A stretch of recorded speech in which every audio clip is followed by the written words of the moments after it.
பிரேததோஷம் இருந்துன்னா நமக்கு இது மாதிரி மென்டல் இஷ்யூஸ் எல்லாம் வந்துடுவார், நிறைய டென்ஷன்ஸ், அது மாதிரி எது விஷயம் பண்ணியாலும் அது கரெக்டாக ஆகாத மாதிரி ஒரு பிரச்சனை, ஏதாவது ஒரு ஃபினான்ஷியல் இம்ப்ரூவ்மெண்ட் வராத மாதிரி, அது மாதிரி எல்லாம் நிறைய பிரச்சனை எல்லாம் வந்துடுவார்.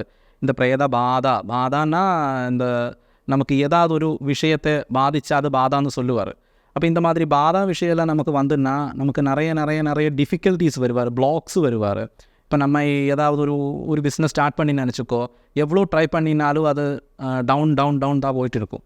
அப்போ அந்த மாதிரியெல்லாம் விஷயம் எல்லாம் இதில் வந்துடுவார். இந்த பிரேத துரிதம் இது மாதிரி எல்லாம் வந்துன்னா இந்த பிரேதத்துக்கு തന്നെ 2 டிவிஷன்ஸ் இருக்குது, இந்த ஸ்திரீ புருஷன் அது மாதிரி எல்லாம் வருவார். இப்போ அது ஓரோ பாதா விஷயத்துக்கும் அதுக்கு டிஃப்ரெண்ட் எஃபெக்ட்ஸாக வருவார். இப்போ ஸ்திரீ விஷயம்லாம் இருந்துட்டு அந்த மேரேஜ் அது மாதிரிയുള്ള പ്രശ്നങ്ങൾ, குடும்பம், அது மாதிரி ஃபேமிலி இஷ்யூஸ் இதெல்லாம் நிறைய வந்துடுவார்.